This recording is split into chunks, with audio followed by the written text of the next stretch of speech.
Esfera. Buenos días, Madre Esfera.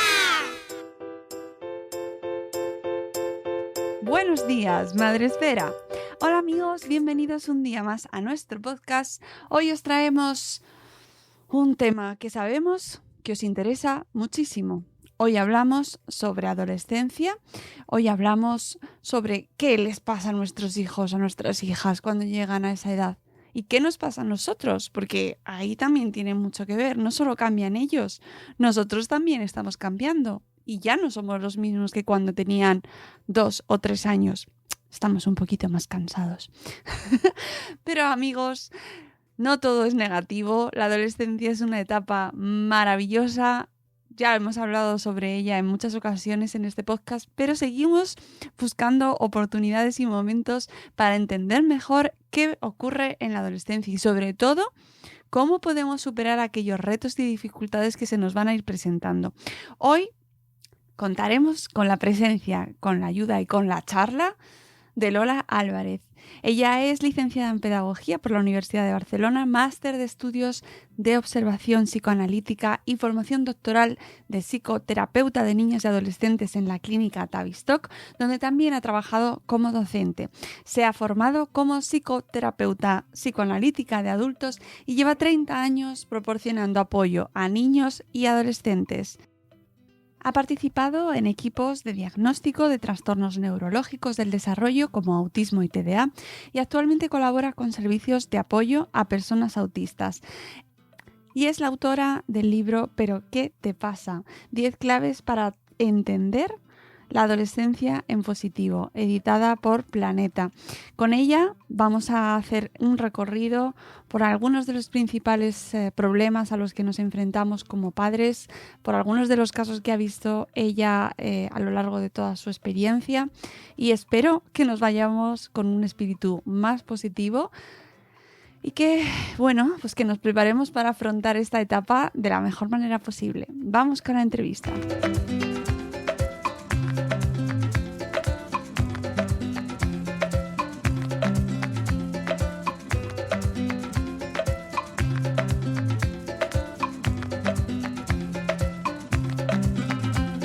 Bienvenida Lola Álvarez a Buenos Días Madre Esfera.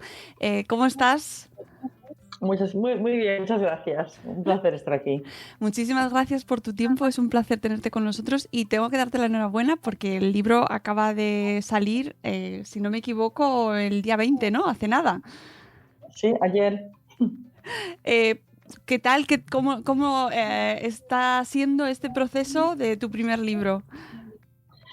Bueno, muy interesante realmente, porque es una cosa que es nueva para mí, es mi primer libro, entonces es todo un proceso bastante interesante de lo que se aprende sobre el proceso, sobre uno mismo, sobre el interés que puede generar. Es una aventura bastante interesante para mí, sí, profesionalmente una aventura, ¿no? 30 años, según leo en el dossier, llevas dedicándote a trabajar con familias, con niños, con jóvenes. ¿Cómo surge este proyecto? ¿Cómo surge este libro? Este libro surgió a raíz de una amiga mía, que es mi agente, que llevaba mucho tiempo, ella siempre hablamos de mi trabajo y cosas que le interesan, y ella fue la que hacía tiempo que me decía, tendrías que escribir un libro. Y bueno, es que he tenido tanto trabajo siempre, estoy tan ocupada realmente en mi vida profesional que me da un poco de pereza. El proyecto, una vez elaboramos el proyecto juntas, me dio un poco como de chispa, como de, ostras, esto puede ser muy interesante. Y realmente lo ha sido porque es un proceso, bueno, es un proceso creativo, pero también me da la oportunidad de reflexionar sobre muchos casos con los que he trabajado desde hace mucho tiempo, del pasado, del presente. Y bueno, es que realmente, quizá no me daba cuenta de que todo eso podía salir de mi cabeza. Cuando veo el libro pienso, todo esto ha salido de mi cabeza y no, y me sorprende, pero sí, realmente bueno, me gusta mucho mi trabajo, es un trabajo en el que hay que pensar mucho. Eh, y mira, es una cosa que realmente me está dando satisfacción en este momento, sí. ¿cómo ha sido el proceso de seleccionar esos 10 puntos con los que nos ilustras, ¿no? Esos 10 puntos que crees fundamentales para la audiencia. ¿Me escuchas bien?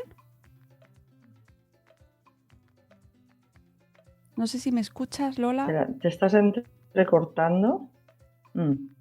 A ver, te había perdido, no había entendido la pregunta al completo. Sí. No la he podido ir al completo, ¿me la puedes repetir? Sí, te decía que cómo había sido ese proceso para seleccionar esos 10 claves que nos proporcionas en el libro, porque me imagino que tiene que haber sido complicado, ¿no? Después de tanto tiempo, tanto trabajo, como nos dices, decir, bueno, ¿cómo lo selecciono lo más importante? Sí, realmente los capítulos están estructurados con los 10 temas que salen con más frecuencia cuando yo he trabajado con familias. Son los temas más comunes a los que uno se enfrenta en la adolescencia desde el punto de vista de los padres. Te he perdido toda la contestación. No sé si es mi red, pero lo siento un montón, ¿eh? Porque... Bueno, si quieres repito. Sí, sí, me decías, sí. Me comentabas que son los casos más frecuentes, ¿no? Sí, son los casos más frecuentes, que hay alguna excepción. Una de ellas son los trastornos alimenticios, que aunque no es una cosa que es típica de la adolescencia, porque la mayoría no lo sufren, sí que la mayoría de los casos de anorexia surgen durante la adolescencia. Entonces yo quería, digamos, alertar a los padres que si perciben alguna conducta que les pueda hacer sospechar, que tienen que buscar ayuda cuanto antes. Es un tema demasiado complejo para explicar en un capítulo, pero pensé que lo tenía que mencionar.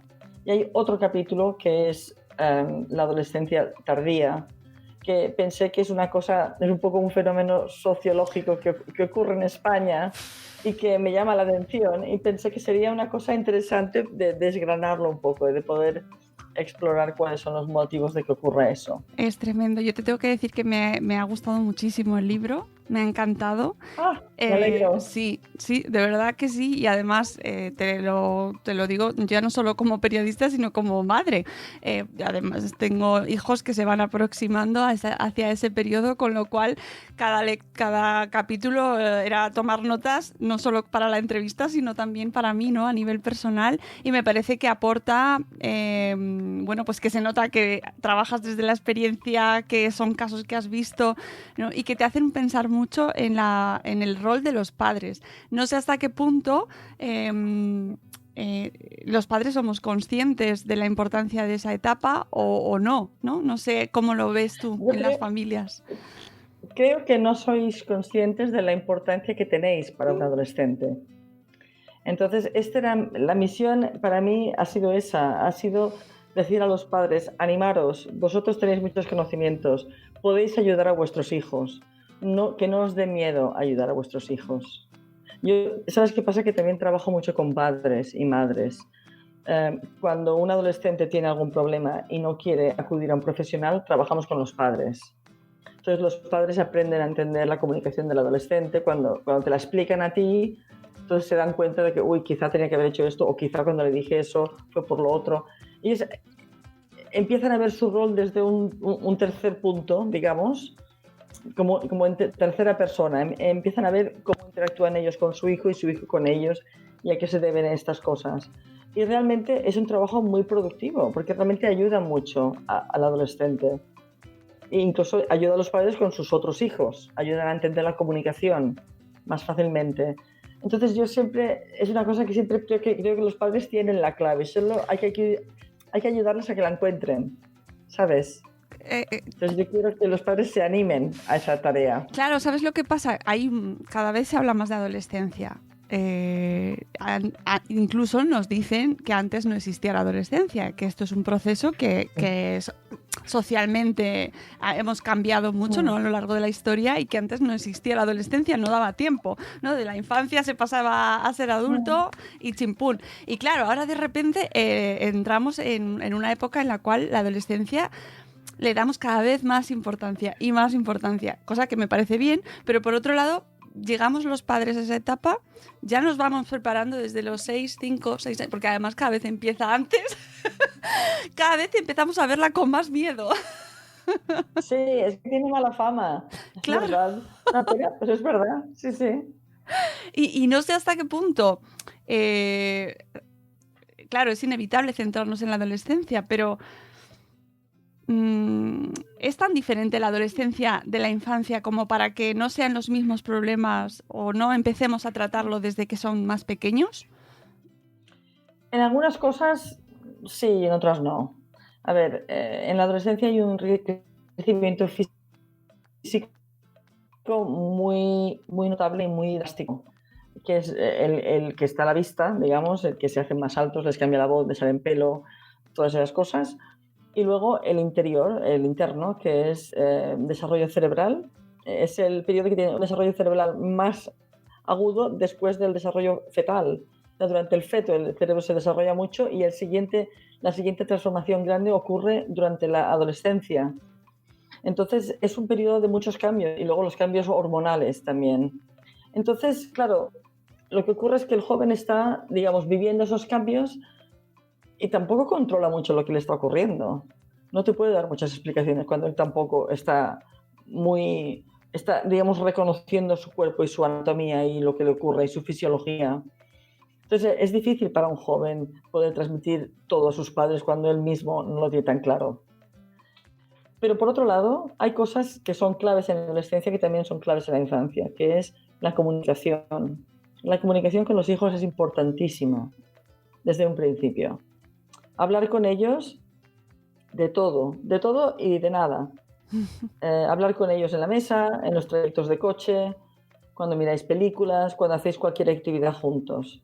Así tú vas viendo cuál es su vida, cuáles son sus preocupaciones, qué cosas tiene en la cabeza, lo que le gusta, lo que no, lo que le parece bien, mal.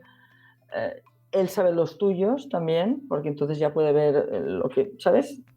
Tus puntos de vista, a lo mejor te quiere pedir algo y es una manera de mantener los canales de comunicación abiertos siempre, siempre vas a tener menos sorpresas desagradables, porque más o menos vas a estar más, vas a entender mejor la vida de tu hijo, que a lo mejor no la vive como quieres tú, pero por lo menos vas a saber si le tendrás que ayudar en algo, él sabe si podrá contar contigo.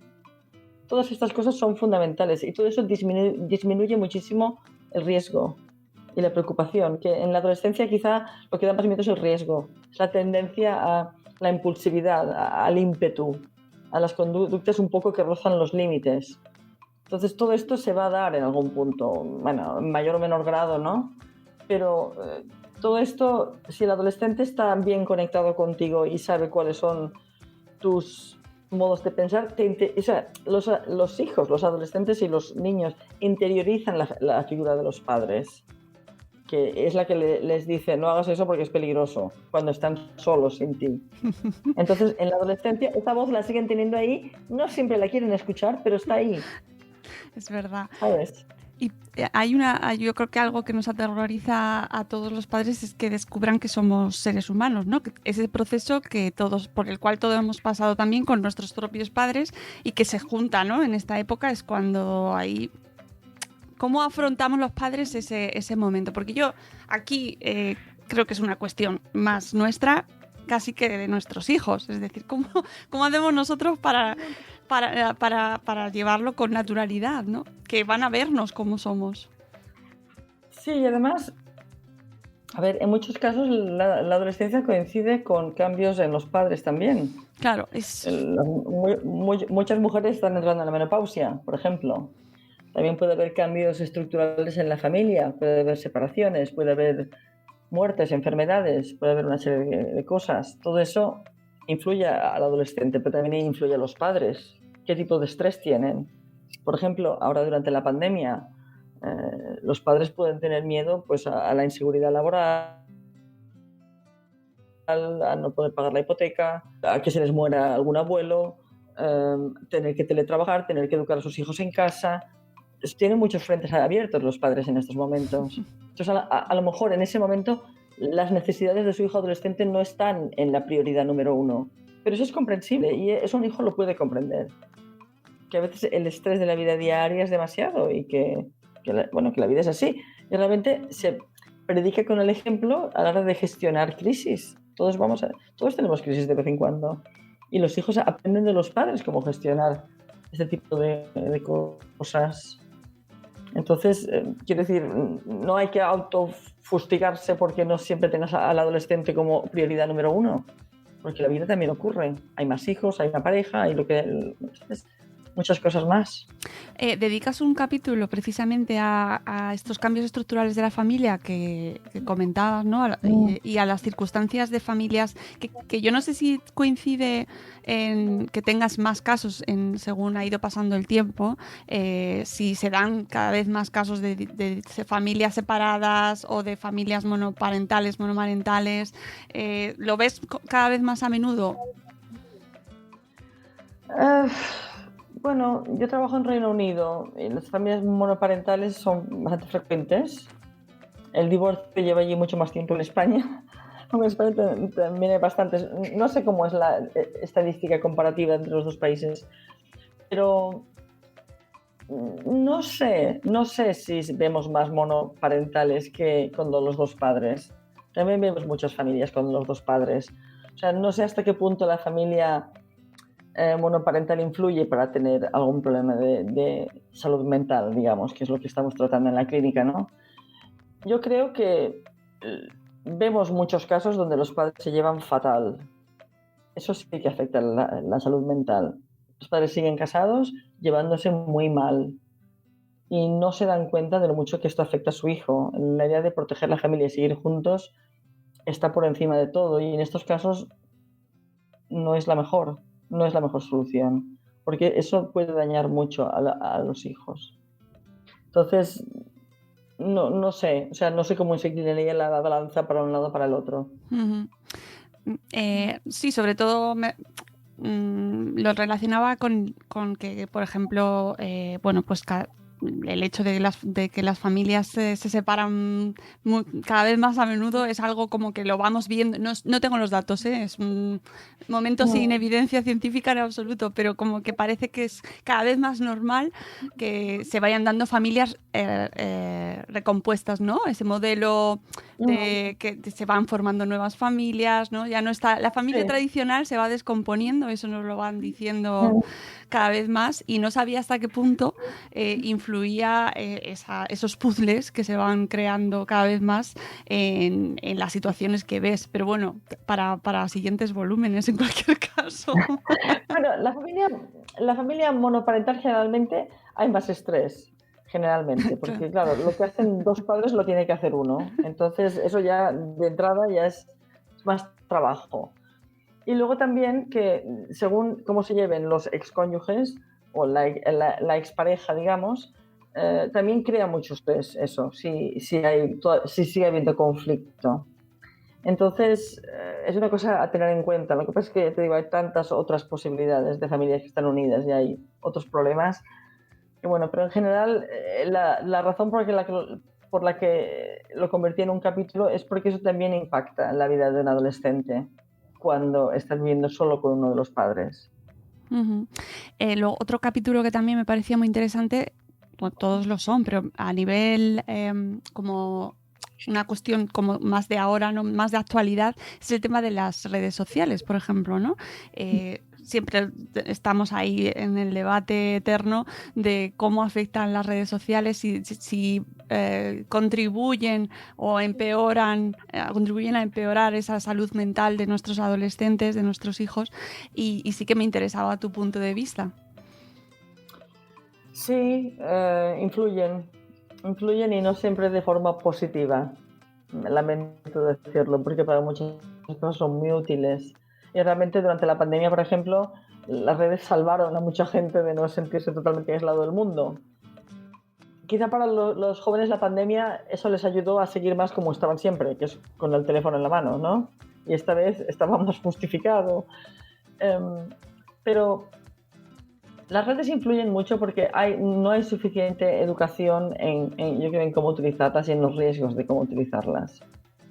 Entonces, claro, también los adolescentes o los preadolescentes incluso exhiben aspectos de su vida, es como poner en un escaparate, ¿no?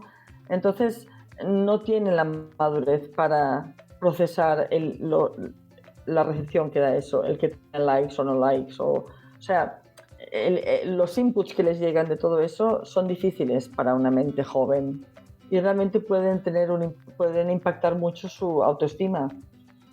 Entonces, eso es un problema que habría que abordar realmente desde el punto de vista de los centros educativos, de padres, de educadores, que es, bueno, aparte, en el caso de las redes, las niñas les afecta más el impacto del aspecto físico y el impacto en su autoestima.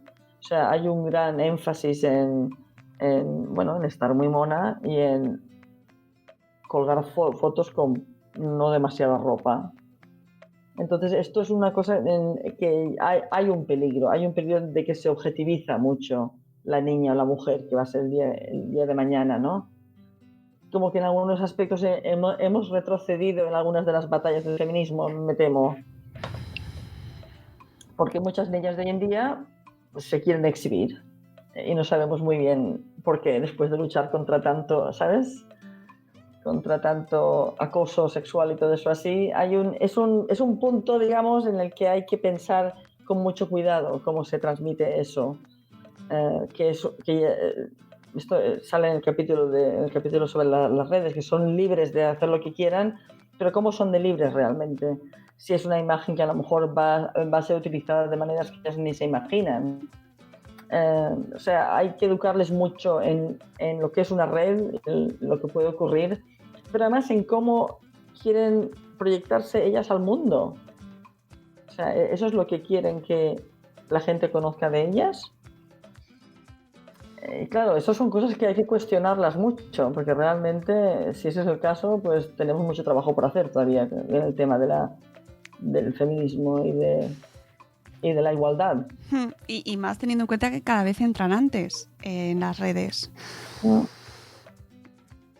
Que sabemos, estas semanas anteriores empezaban a borrar cuentas de menores en TikTok, pero sabemos que tenemos menores en TikTok, menores de 8, 9 años, con los cuales hay charlas que cuesta tenerlas porque realmente es que no han llegado todavía a esa edad, ¿no? No ha llegado ese momento y sin embargo ya están viendo discursos. Bueno, claro, pero aquí te piensas, a ver, la supervisión de los padres, ¿dónde está? Se pregunta uno, ¿no? En estos casos. Eso es lo que... con la adolescencia es diferente porque ya están en una edad en la que hacen más lo que quieren, tienen más autonomía. En casos de niños tan jóvenes, a ver, se me ocurren bastantes preguntas que podría hacer. Podríamos, ¿no? Sí, es que eso es un temazo. El tema de las redes y de los niños que están en redes, bueno, da para muchísimo. ¿Cuál es el reto que más, o sea, de estos puntos de las claves, cuál es el que perjudica más a los jóvenes? Entiendo que hay casos de todo tipo, pero ¿cuál es el que puede ser el más preocupante, ¿no? ¿O qué afecta más a los adolescentes hoy en día?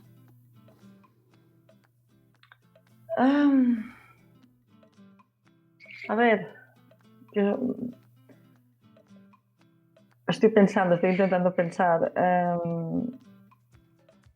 Muchos adolescentes, hoy en día ha aumentado mucho la depresión entre los adolescentes. La depresión y el suicidio adolescente. Es una cosa que no se publica mucho porque tiene mala prensa, se comprende, ¿no? Pero muchas de las conductas riesgosas de los adolescentes lo que en realidad enmascaran es una depresión de fondo, que es el no valorar mucho su vida. Entonces, yo creo que eso sigue siendo una de las causas más generalizadas de lo que ocurre con los adolescentes, del exceso. Y eso ya, ahí añades pues, el uso de drogas, el uso de alcohol, hacer locuras por la calle, ¿sabes? Meterse en peleas, cualquier tipo de cosa, o conducta semidelincuente. Todos estos adolescentes, digamos, por debajo de todas estas conductas siempre hay una depresión, que es un no valorar mucho tu integridad, ni quién eres, ni ni no ver que, o sea, no ver que tienes un futuro muy claro, no ves las posibilidades que tienes. Entonces, esto sigue siendo una de las cosas que más encontramos, aunque esté enmascarada, que parece que sea otra cosa. O sea, la depresión del adolescente no siempre es como la depresión del adulto, que está sin salir de casa, sintiéndose desgraciado y llorando. No. Hay adolescentes que están así, pero hay otros que están intentando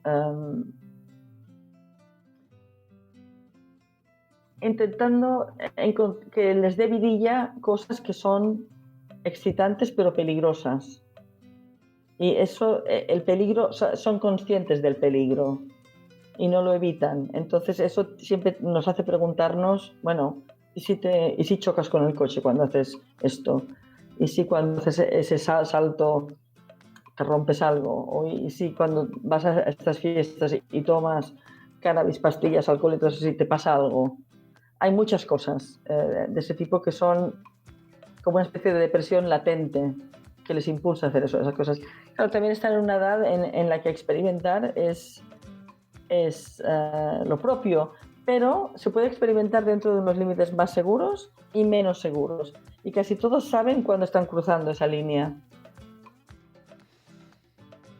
Madre mía. ¿Y qué hacemos los padres en ese caso? Es decir, en una época en la cual además cuesta más acercarte a ellos, en teoría, ¿no? Hablar, lo que te decía antes, hablar, comunicarte, saber, apoyarles también en cosas. A veces los padres tienen que apoyar a los hijos en cosas que no les gustan, como yo qué sé, teñirse el pelo o hacer una actividad que jamás se les habría ocurrido a los padres que querrían hacer. Pero bueno, respetarlo, apoyarles mientras no esté en peligro su integridad ni nada importante. Apoyarles a que expen diferentes actividades, identidades, agrupaciones, entender qué es lo que les motiva. Entre otras cosas porque a veces la motivación les dura poco y luego caen a otra cosa. Pero no desde el punto de vista de la crítica, sino abrirte un poco de mente. El humor también ayuda, por cierto. No reírte de ellos, sino tomarte las cosas con un poco, haciéndolas un poco más light. ¿Sabes? Es decir, bueno, mira, ahora ya es igual, ahora ya no me sorprende nada. Que bueno, eso en realidad, muchas cosas son pasajeras, entonces no hace falta pelearte por todo, no hace falta que cada vez que tu hijo siente que no está haciendo lo que tú esperabas, sienta que te decepciona.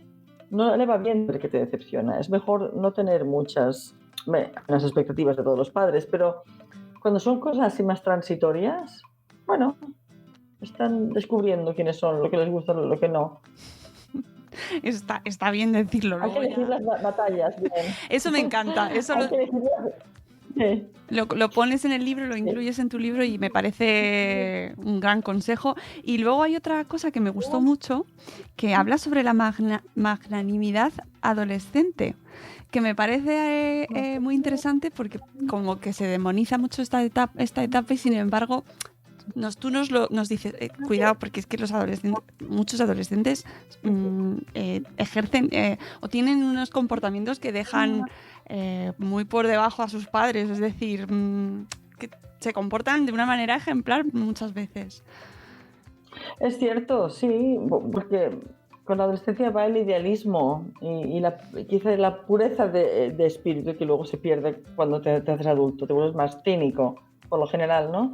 Pero tenemos, por ejemplo, tenemos a Greta Thunberg, que está moviendo el planeta con las bolsas de plástico y el entorno, y bueno, y el movimiento antirracista de Black Lives también. Hay muchos adolescentes metidos ahí pensando, esto no es justo. Las ideas de justicia y de los valores así morales es una cosa que les motiva mucho. Y realmente de una manera muy genuina, posiblemente más genuina que más adelante, donde hay otros intereses que pueden entrar en conflicto. Pero es una edad también de idealismos y de movimientos sociales potentes, creo yo. Es que verdad. no es malo. Es verdad y me parece muy importante ese punto y que no lo olvidemos porque parece que es todo terrible y que se meten en una época en la edad oscura y ojo porque es verdad que yo lo veo hacia las generaciones siguientes que están muy concienciados con temas que nosotros, por ejemplo, pues nos afectan menos, ¿no? Nos están dando lecciones en cuanto a identidad, en cuanto a género, precisamente el tema de Black Lives Matter, pero a nosotros parece como que se nos olvida. Sí, sí, sí. Temas de respeto a la diferencia, de tolerancia y de aceptación. Lo tienen muy claro ya, lo tienen muy grabado, eso.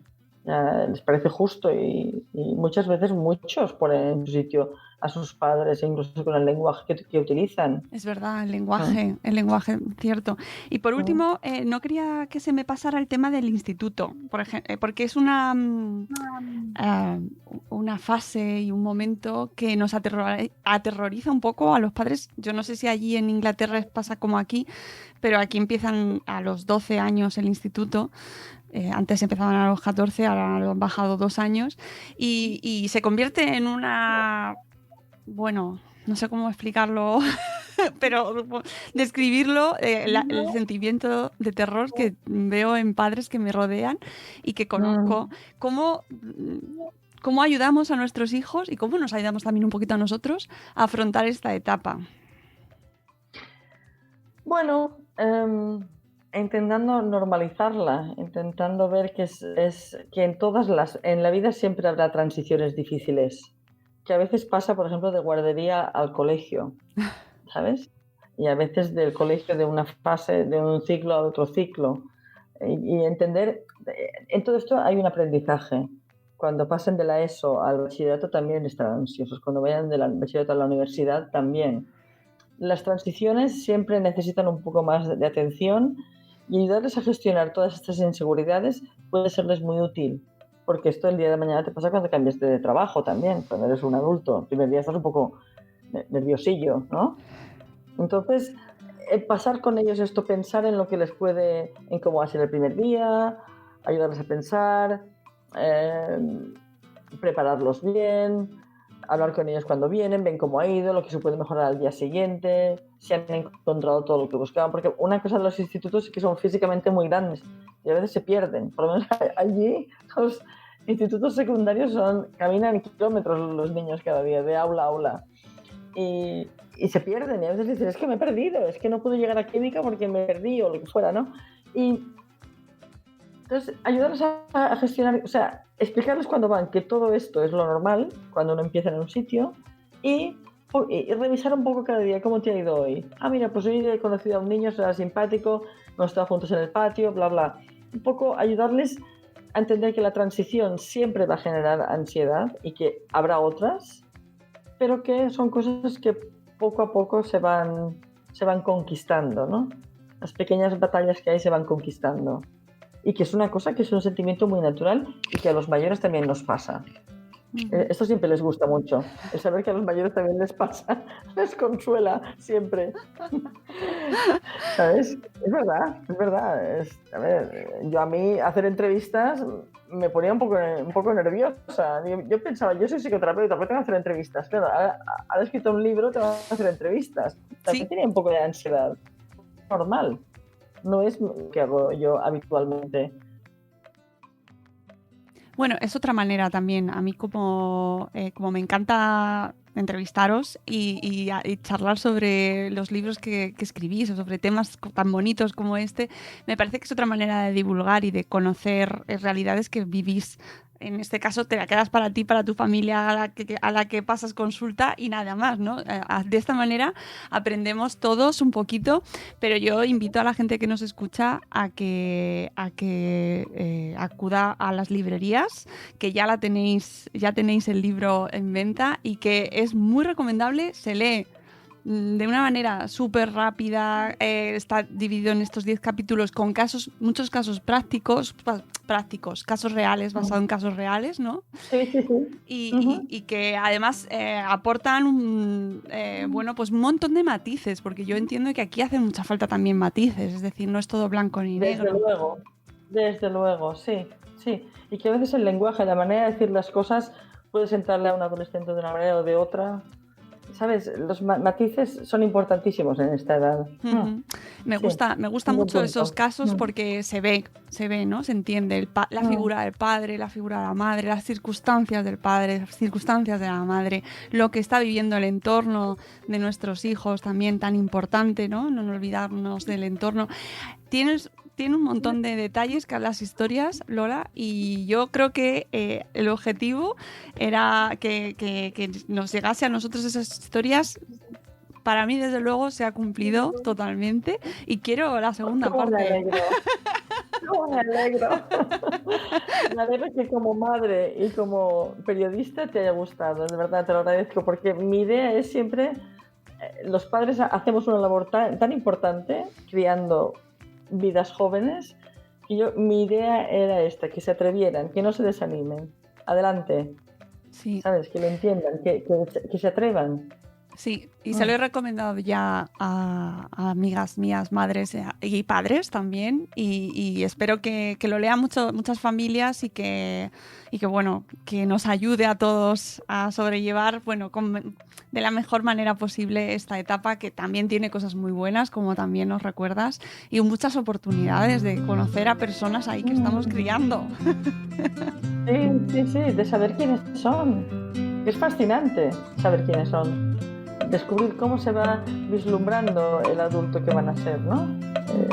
¿Quién es realmente tu hijo? No es un clon tuyo, no es tu producción, es alguien con su propio destino. Y nosotros también somos distintos a cuando eran pequeños nuestros hijos, que a mí eso también me ha hecho cambiar ahí un poco el chip, ¿no? Entender que nosotros también tenemos... lo nuestro también vamos cambiando y por lo tanto vamos juntos ahí en esto.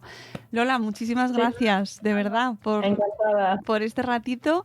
Espero que tenga muchísimo recorrido el libro y Ojalá. que te animes a más, que nos ha gustado mucho leerte, de verdad que sí. Gracias.